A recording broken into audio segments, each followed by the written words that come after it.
Hello, folks, and welcome to Club Passim, streaming tonight from Alston. I just want to welcome you all and thank you for joining the show tonight. Oh, goodness. Claudine is also excited about the show tonight. Before we get on to the music for tonight, I want to tell you just a little bit about Passim. We are a nonprofit venue in Harvard Square, and as of the last few weeks, we have been starting to do shows back in the room. But as you can see from tonight, we are not forgetting about our online audience as well. We're continuing to bring most of our shows online, whether they're in the club or continuing to be online, such as our virtual open mic. You can go to passim.org/live, and there you'll be able to see our schedule for everything coming up, both in the room and online. You can get tickets for the live stream. If you come in person, you'll be able to experience our wonderful new menu. We just put the burgers back on the menu, so come check them out if you're in the area. For tonight, if you would like to donate to support both the artist, Ava Earl, and Passim, so that we can continue to bring you live streams such as these, you can go to passim.org/stream, and we're suggesting an $18 donation for the show tonight. What you're going to see is Ava Earl's CD release show.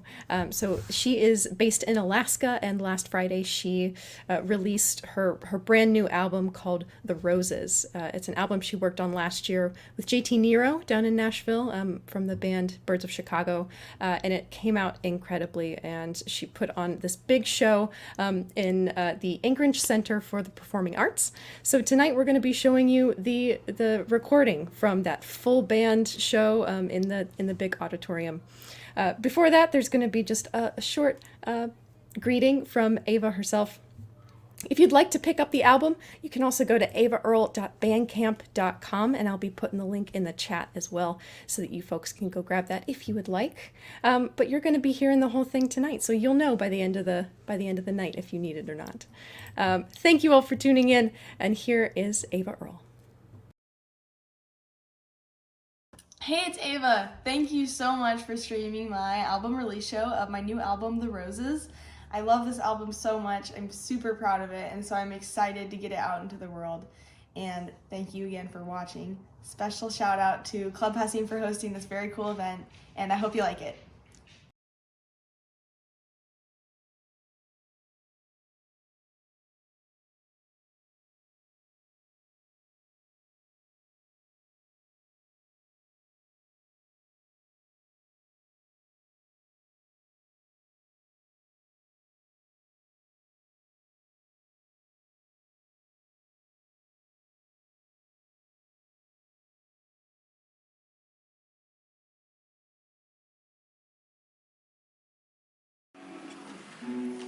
Hello everyone. Thank you so much for being here with me. Wow, I'm really nervous. I'm really excited. I have to tune my guitar.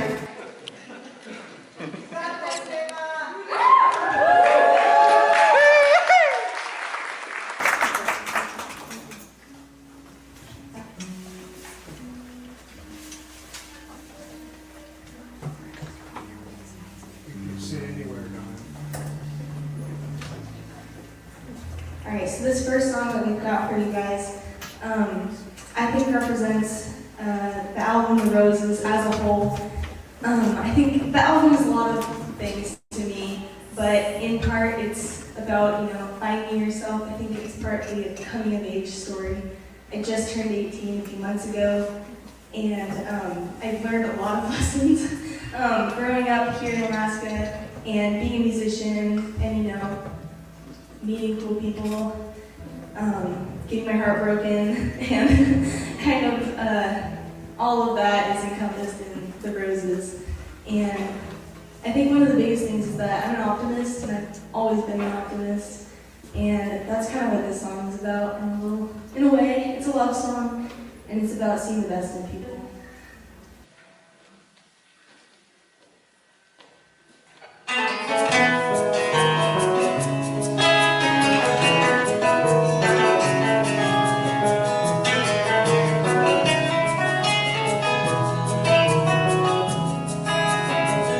I know life is a silly thing.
guys. Actually served as a bit of inspiration for the album, the way that it ended up being recorded. I actually had, does anyone know Josh Ritter? Woo! Yeah. Okay, so Josh Ritter, actually, I believe it was here that he played, right, Mom? No, it wasn't here. It's probably in the big one. But I love Josh Ritter, and his bassist, Zachariah Hickman, was the one who runs Band in the Box. And it's connected. And Zach is the kindest person. He's such a character. He's got this like big mustache, like, you know, the curly one. And he's like, you know, he's a bass player, so he's all like, with the like upright bass, and just so sweet. And so he like went over my chart with me, and like then he gets all the musicians, and I was like, okay, this is what I want it to sound like. And within a matter of like 10 minutes, we had this like phenomenal recording of my song that I'm gonna play up next on a page. And I was like, wow, this is like next level experience. All these people like playing my song, feeding into my sound, you know. And I'd had that with Andy on a smaller like scale, because Andy really knows how to like incorporate his sound with my sound and not make it like, you know, overpowering or anything like that. And this was like that, just with like a bunch more people and more instruments, and it was so cool, and I was like, oh my goodness. So that's kind of when I realized like, I would love to do like a larger scale production for an album and have it, you know, be all my songs just with like some more instrumentation, stuff like that. And so that was kind of how this like trail of thought was born that led to the making of The Roses. And so it's not the same, it's actually quite a different version of what we recorded at Miles Music Camp, which actually you can watch that one on my YouTube. I've hyped it up so much now, so that one's on my YouTube if you want to listen to that and compare. And this is the one that we ended up recording in Nashville back in January, and it's called On a Page. Yeah, I hope you like it. I gotta catch my breath for a second, and then I'll start.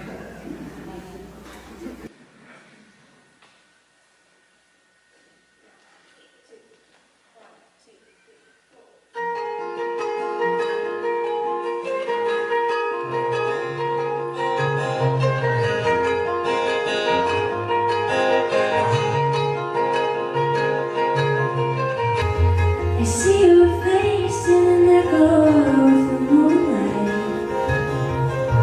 It makes me feel like everything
everything.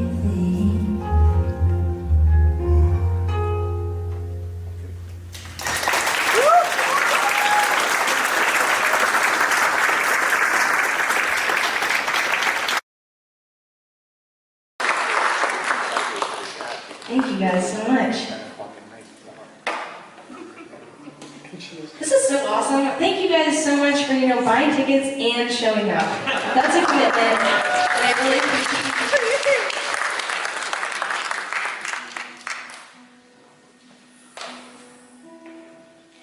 All right, so shortly after I attended Miles Music Camp, and I was like, that was really cool.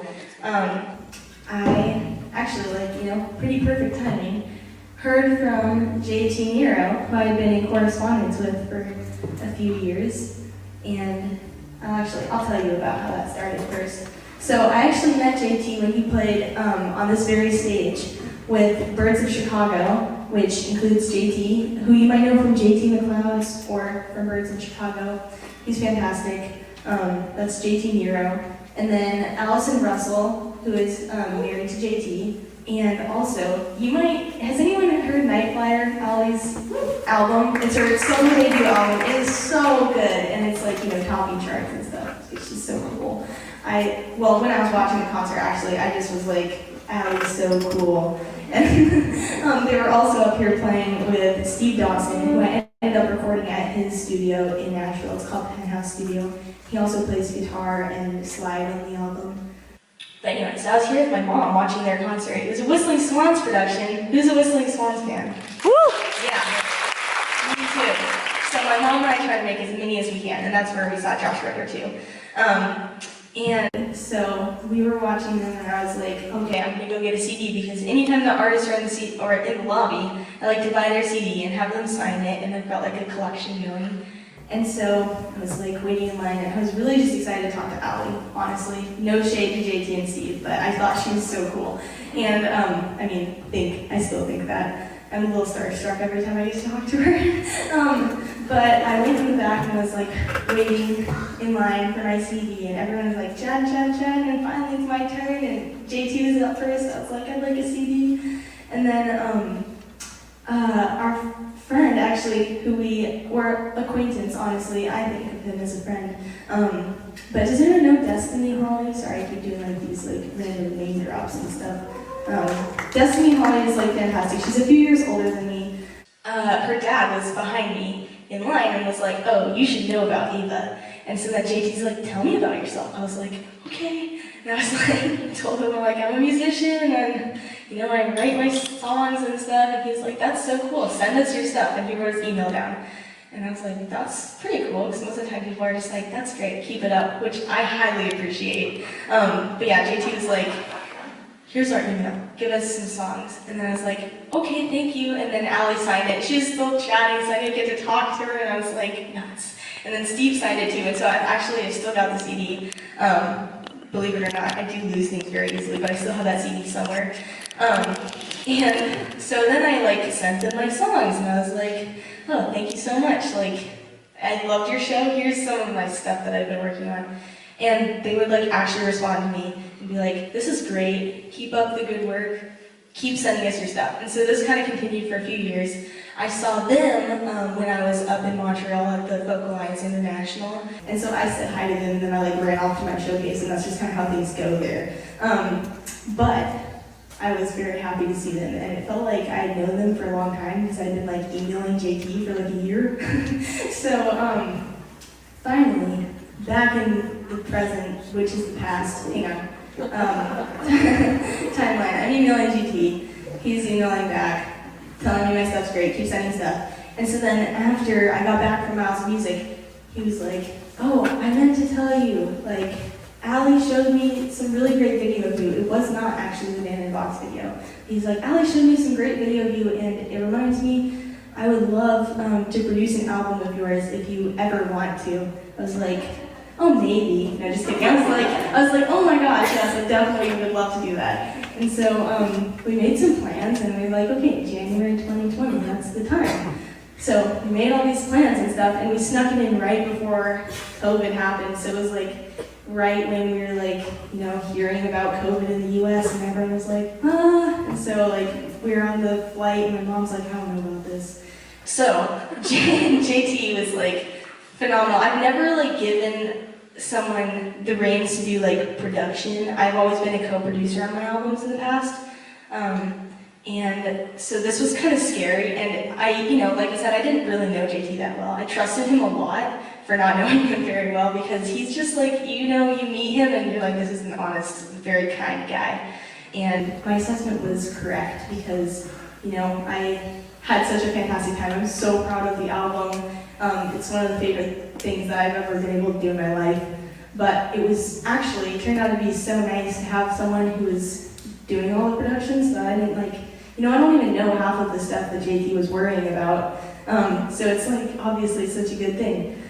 And it's also a blessing because I tend to just love the songs that I've most recently written the most. And I'm like, this is what we're doing.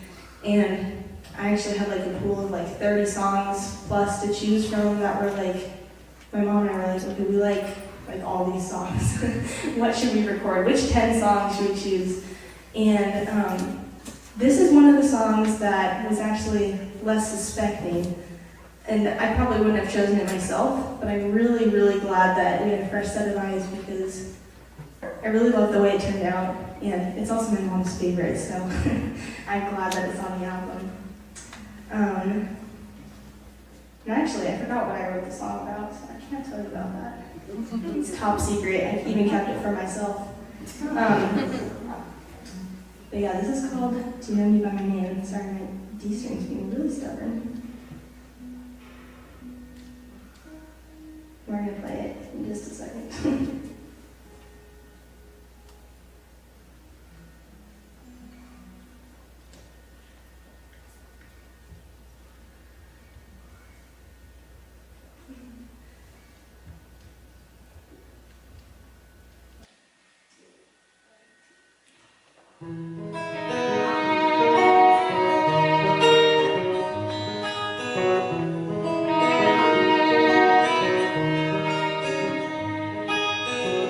Tell me that story that you told me long ago, when we were living in the sky.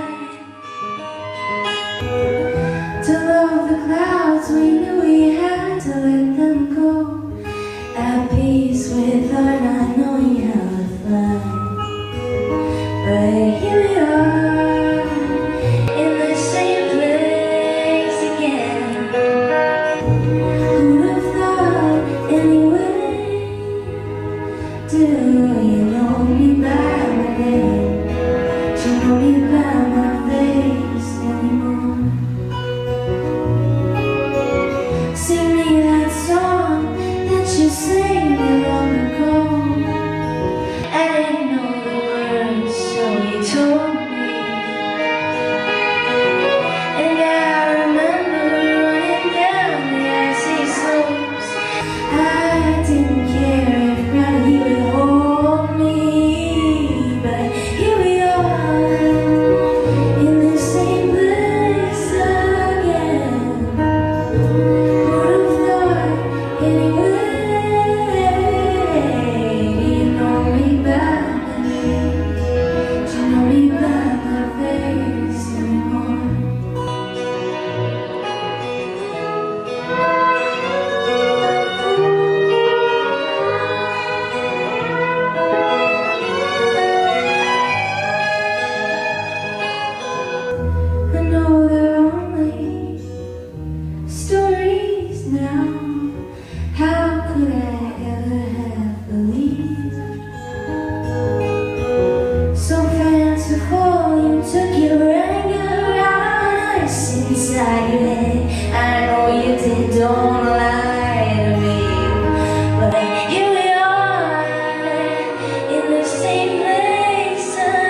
Oh, sweet. So next up, we've got another song that was a little unsuspecting for me.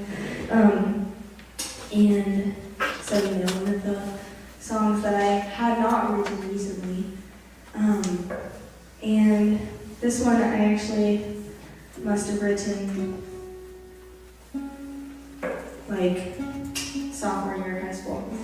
And it's kind of about falling out of touch with a friend. It's not falling out of touch. It's like when you can realize that a friendship's not going to work out, and it's just, time to go your separate ways, which I've experienced since then as well. And it's, that's never a good feeling. But that was kind of like the first time that I had to, let myself let it go and be like, this was so beautiful while it lasted. And, it's really good to have a friend that you can count on, and when you can't do that anymore, even if I don't like having grudges against people, and at this point I have let it go since sophomore year. Can you believe it? 2 years later that I'm over it.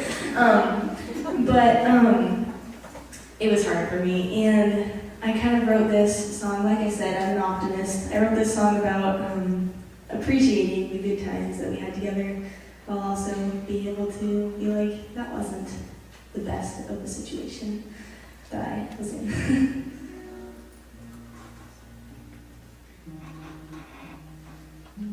I have yet to master the art of talking and tuning. I get too distracted by one or the other.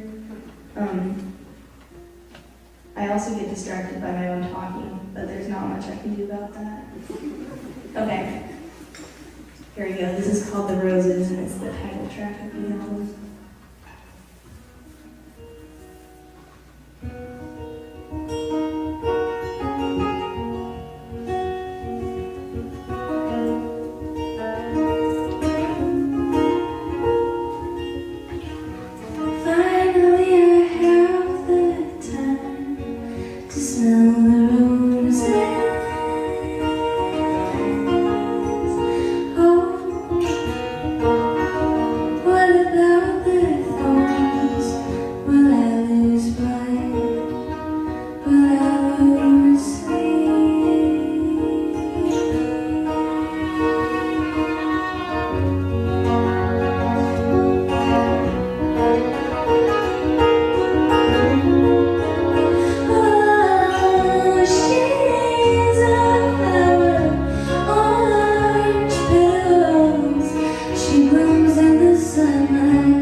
Thank you guys. I've got one song left before we do a short intermission.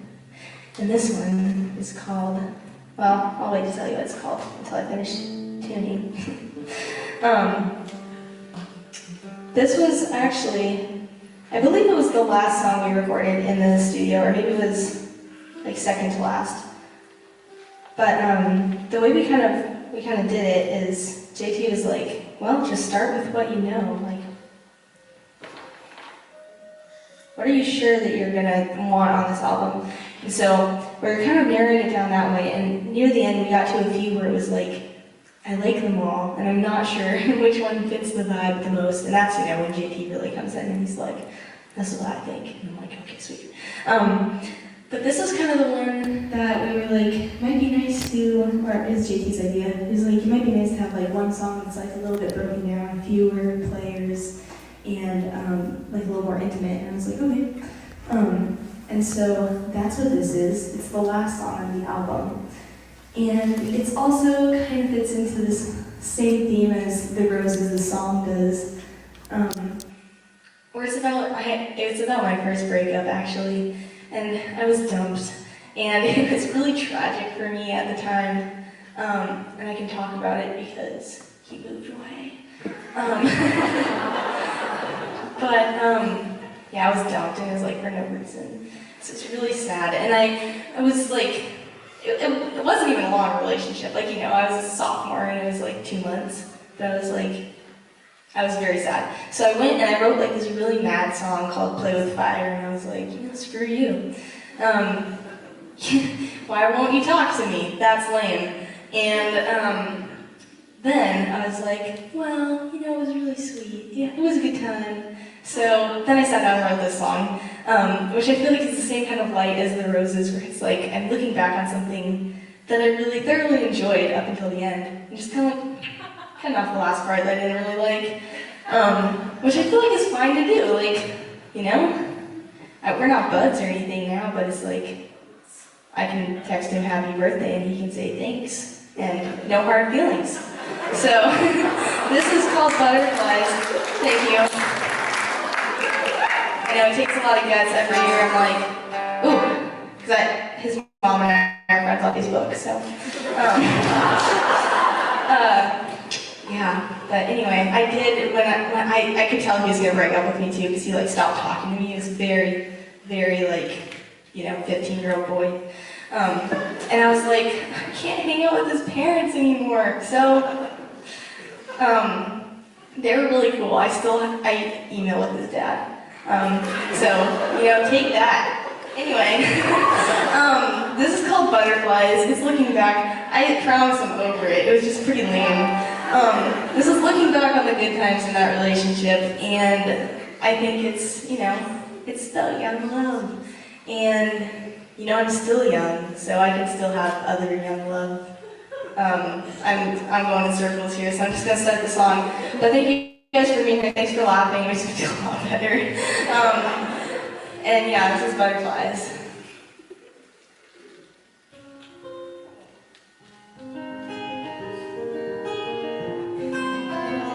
Sorry, that's wrong paper.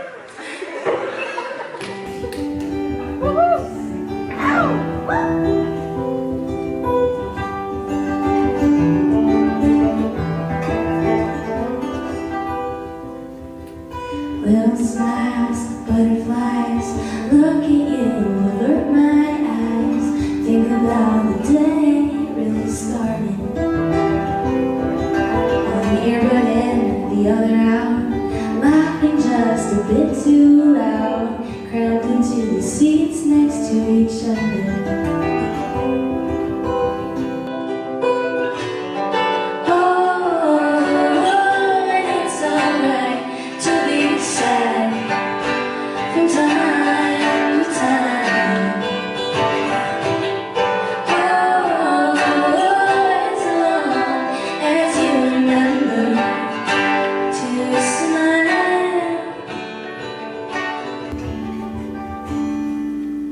You're at my door, overdressed, you got bear spray attached to your vest. You talk with your head down, tell stories to the water. I've got candy hidden My responses are always the worst, but questions can be difficult to answer.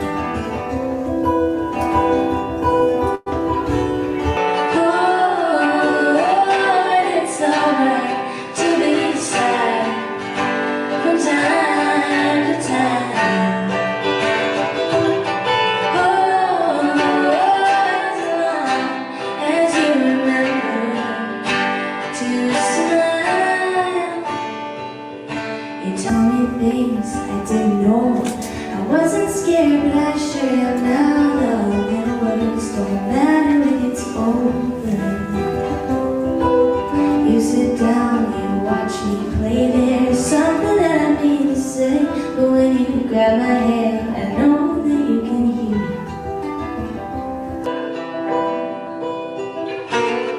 Oh, and it's alright to be sad from time to time. Oh, as long as you remember to smile.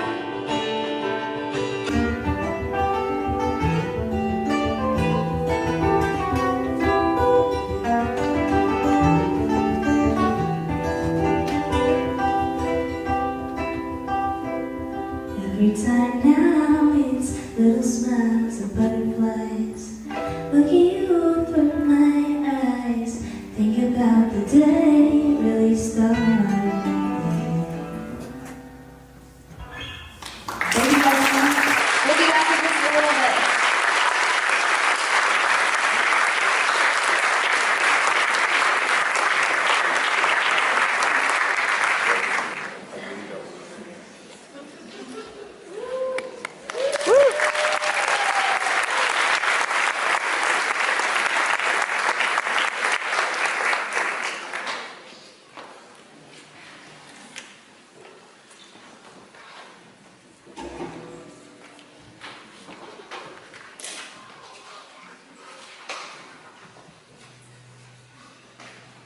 All right, thank you guys for coming back. I highly appreciate it. I'd like to take this time to thank some of the people helping to make this happen today. Rick and Sheila. Rick is doing production tonight, so all this sound is him. He's been working really hard and sounds awesome. So thank you, Rick. And Sheila is our lovely stage manager who's been keeping us on time and running the show in the back. So thank you so much, Sheila. Awesome.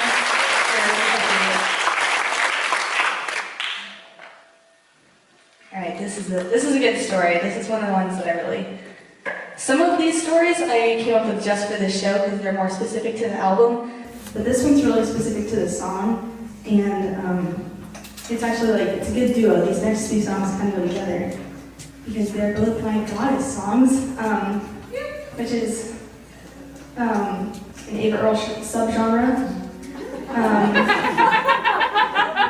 So basically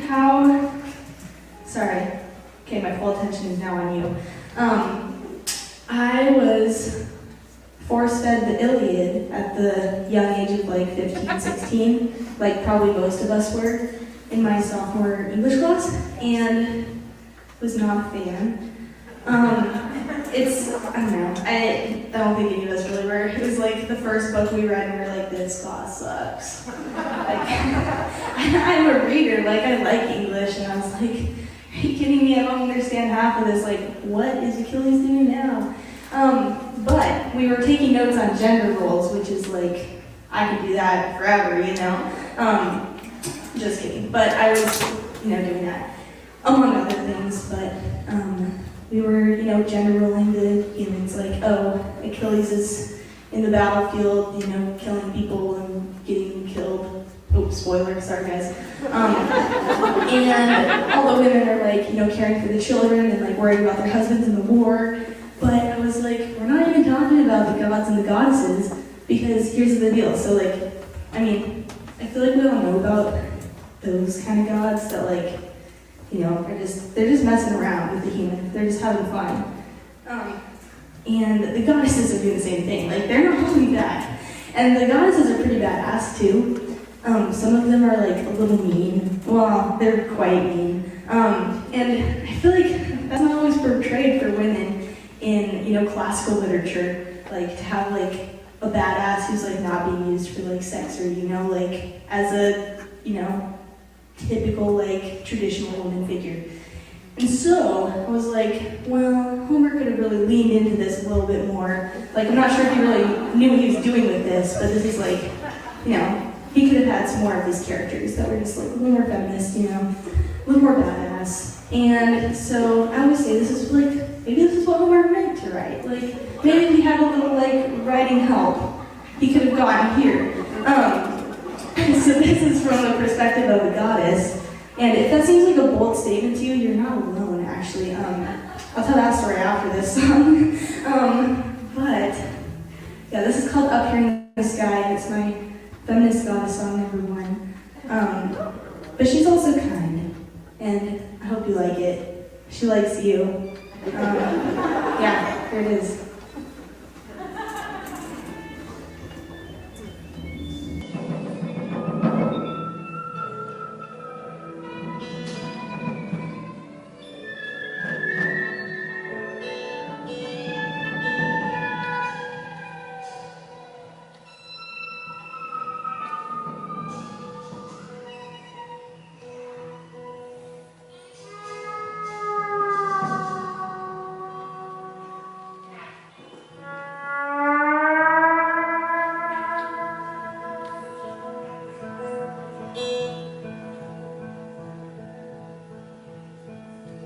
Oh, you foolish man.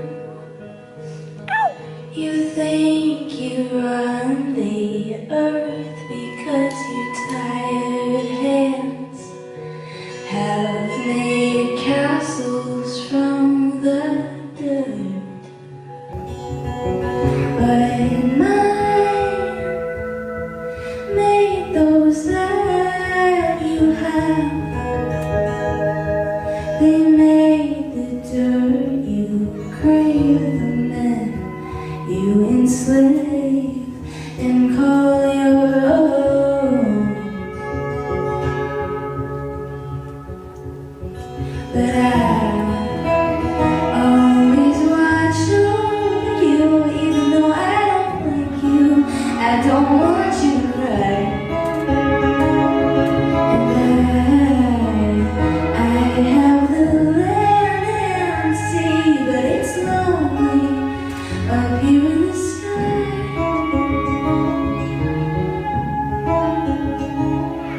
And you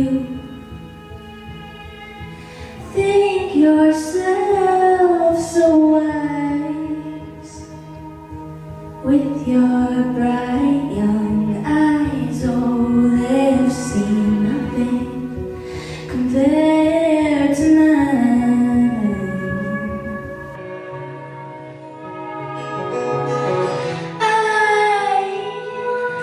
I watched you begin. I saw your father, too old as he is barely a man. Oh, but I always watch over you, even though I don't like you. I don't want you to cry. And I have the land and sea, but it's lonely up here in the sky.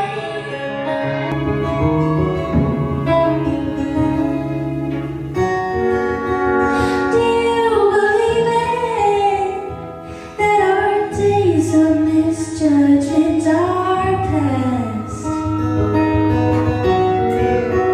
How do you believe it when you yourself are only a man? You're only a man. You are only a man. Oh, but I always watch over you, even though I don't like you. I don't want you to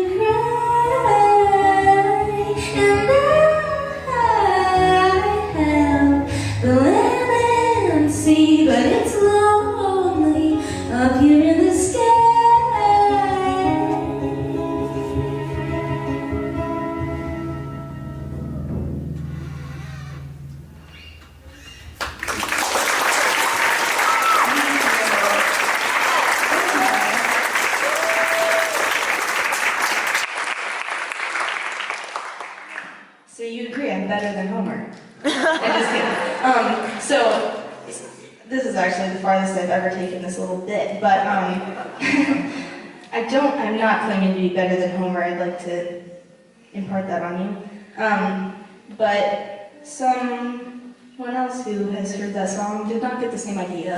I was playing this at the Anchorage Folk Festival, which, if somehow you have not managed to make it to an Anchorage Folk Festival, is a very tame, family-friendly event, right? And I got a spotlight, or like a showcase, I don't know what you call it, but for the first time, I've been playing there for years, and so it was really exciting. So I was on the stage, just by myself, and I was telling my story. I was like, oh yeah, this is what Homer meant to write, and played that. It's a joke. And I'm pretty sure that this man in question walked out during the performance, so he did not even listen to this song about the kind goddess who doesn't like you, but she's gonna watch over you anyway. Thanks, Dad, for laughing. So anyway, after I had been like talking to people in the lobby and stuff when I was done, and then like my mom and I are packing up, and this guy comes up, he's like, "Can I say something to you candidly?" I'm like, "Sure." Like, I was like, "Oh crap, here we go. It's gonna be something about something I did." And he's like, "You will never be half as good as Homer was. It was disrespectful. You are sexist.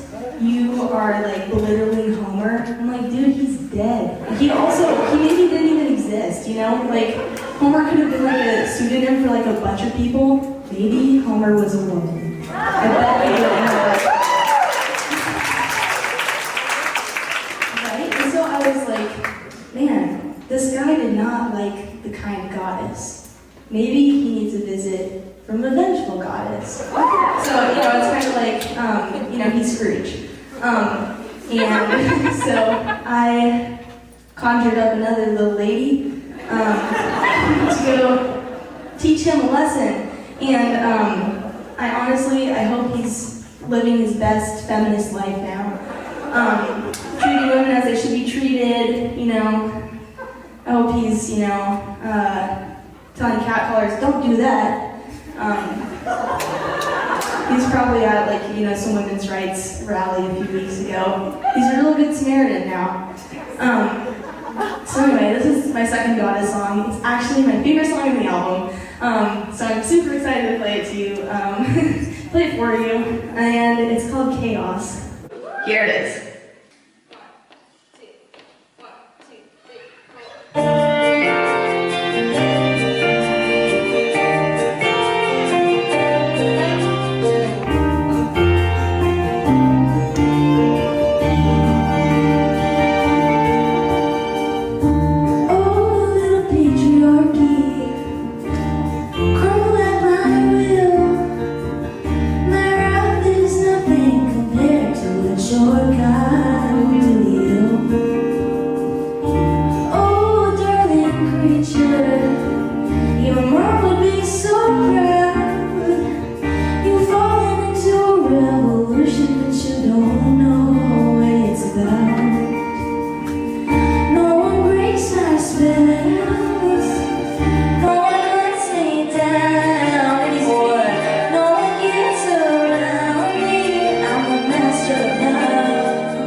songs. It's pretty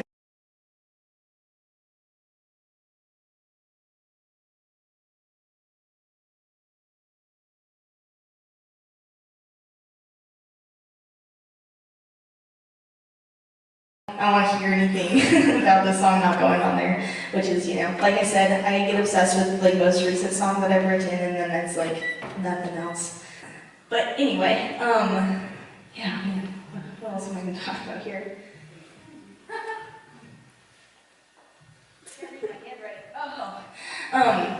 So yeah, that's my favorite song on the album. That's what I said. But this is another favorite of mine. And it was the first like overt love song that I ever wrote because I used to be embarrassed. Like I would never get up on stage and talk about what my songs were about. And I was like, I had no idea how people do that. Yeah. So anyway, I was never someone who would like write a love song because I thought it was like corny. I'm like, what am I now? I'm 16, whatever. And now I'm 18. I still don't know anything, but I talk about it anyway. Yeah, I feel like in Alaska, there's, for me, not so much to look forward to in the wintertime. Like, I love Alaska, and I live in Girdwood, but I don't really ski. And like, which is always, people always are surprised when I say that, but I'm a runner. But I don't know, it's just like, it's dark all the time, and it's exciting for a little bit because I feel like in the wintertime you can listen to Taylor Swift's Reputation and really feel it.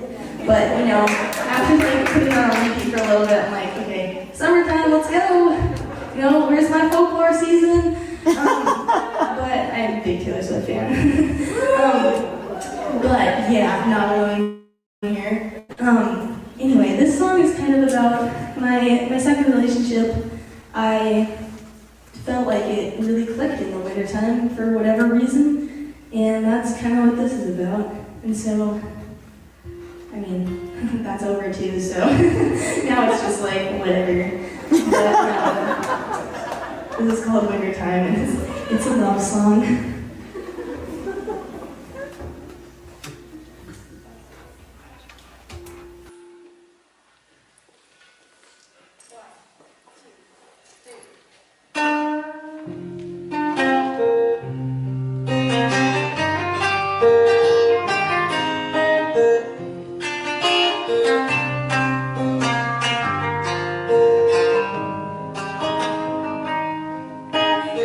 We fell in love in the wintertime when the snow falls long and heavy.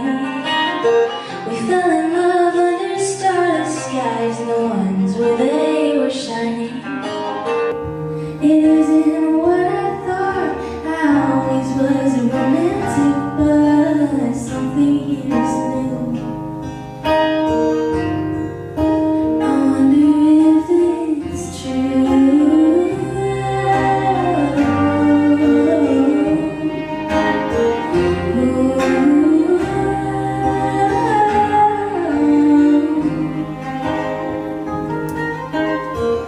Wander through the daylight, what will come my way? Somewhere in the dark, it is perpetual day. Sometimes it feels like a dream, I think of the past, but I know that the cold will bring a love that lasts. And we'll fall in love in the wintertime when the snow falls long and heavy. We'll fall in love under starless skies, the ones where they are shining. It won't be what I thought, I always was a romantic, but something really new. As long as I'm with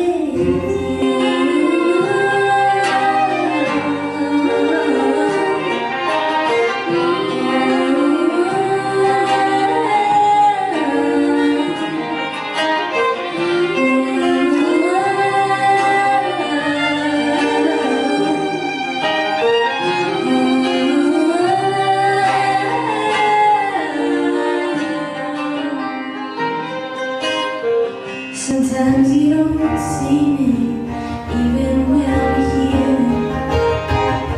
Wonder if you'll miss me when I disappear.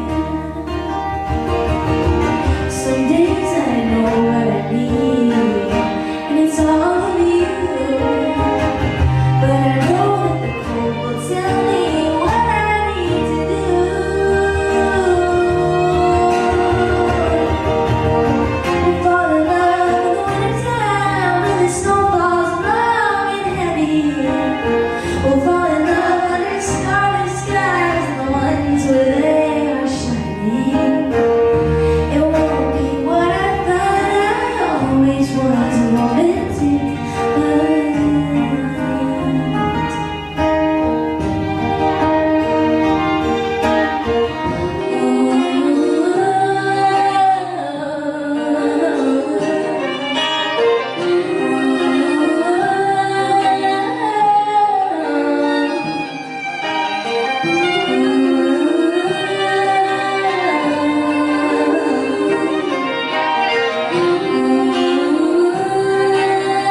Awesome. All right. So we've got one song left. I'm actually gonna de-guitar.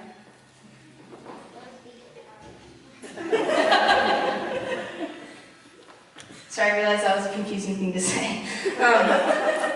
I want to say thank you to everyone. I'd like to thank the PAC for hosting us. This is fantastic. I never thought that I was going to have, my album really show the PAC. So thank you guys for filling up the seats. Thank you for the PAC for hosting us.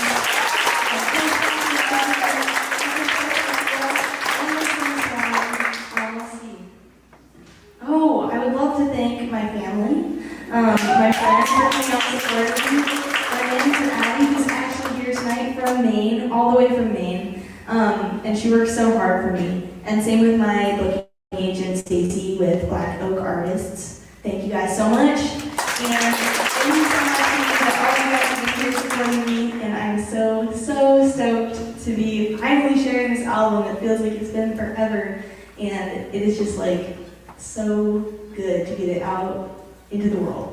So thank you guys for being here, supporting me through that. And this next song that I'm going to play is called Mountain Song. It was the second single off of The Roses, and it's close to my heart in a few ways. The first is that I actually wrote this about a pretty horrible experience I had on one of Alaska's many mountains. And I should add that I have tons of wonderful experiences on Alaska's mountains. I'm an avid hiker. But, I found out that there are limits to what you can hike by yourself, without equipment. And basically I almost got stuck on top of this mountain. And it was really scary and pretty traumatic. And this is how I process things. So I wrote a song about it. I actually wrote it on piano, and I don't really play piano, so I'm not.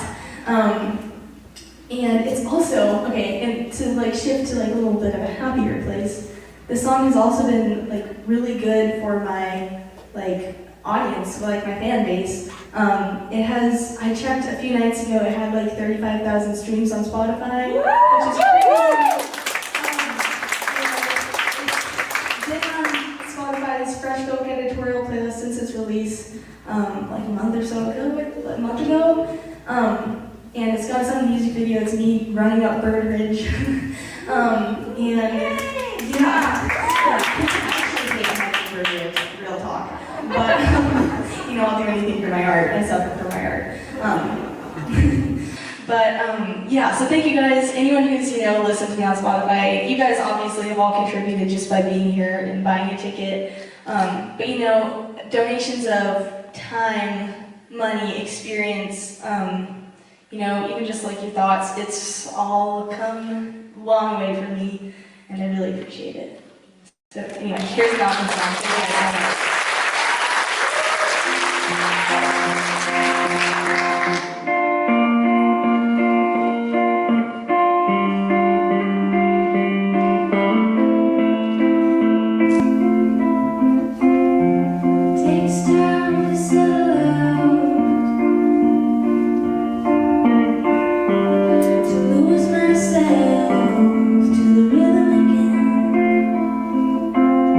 Sometimes I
which is dangerous because it means I'm gonna have to make another album.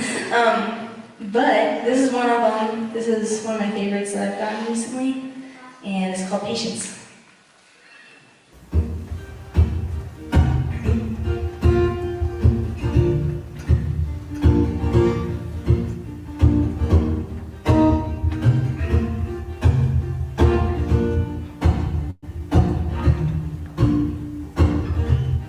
Practicing my patience on the best day in ages, waiting as the sages say to wait.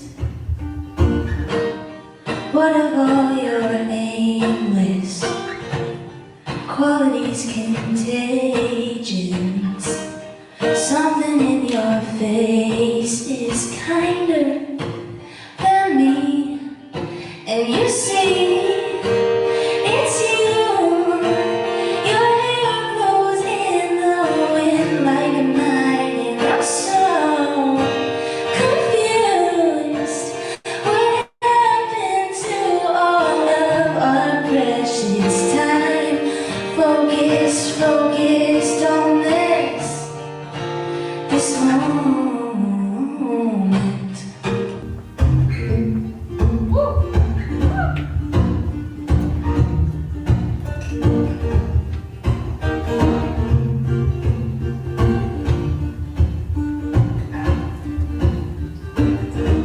Oh, what a day we're faced with.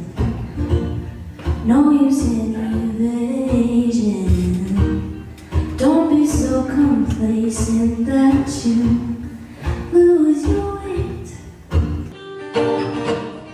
Casually pacing myself on my phrasing, bite into persuasion, tell you're full with it, and you see, it's you.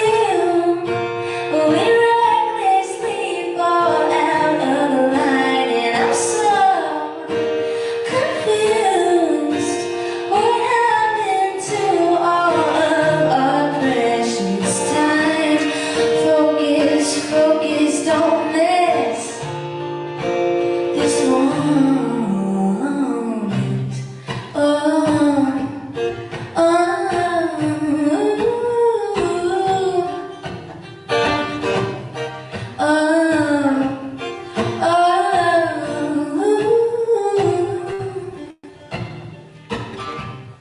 Life has not been painless, but stains were made for making, 'cause music can erase them and leave you whole.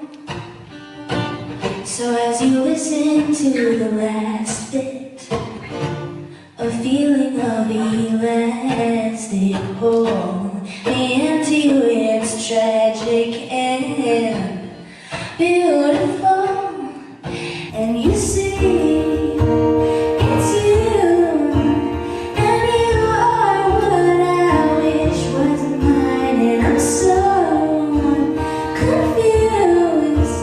What happened to all of our precious time? Focus, focus, don't miss what I'm saying to you. Focus, focus, don't miss anything that I do. Focus, focus, don't miss this moment.